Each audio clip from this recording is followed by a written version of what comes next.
Şu son zamanlarda Fransa'nın başındaki zat şaşırmış. Yatıyor, kalkıyor, Erdoğan'la uğraşıyor. Ya önce sen kendine bir bak. Nereye gidiyorsun bir ona bak. Bu bir vaka. Onun için biz hakikaten kontrolden geçmesi lazım.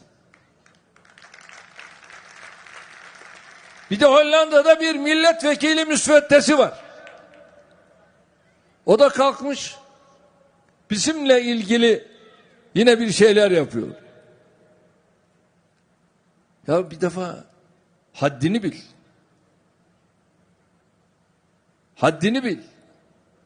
Kiminle yol yürüdüğünü hiç hesap ettin mi? Haddini bileceksin. Faşizm bizim kitabımızda yok. Faşizm sizin kitabınızda var. Faşizmi Almanya'da yaşadık. İtalya'da yaşadık. Nazizmi yaşadık. Siz onlarla beraber yol yürüdünüz. Ama bizim kitabımızda ne faşizm ne nazizm. Bizim kitabımızda sosyal adalet var.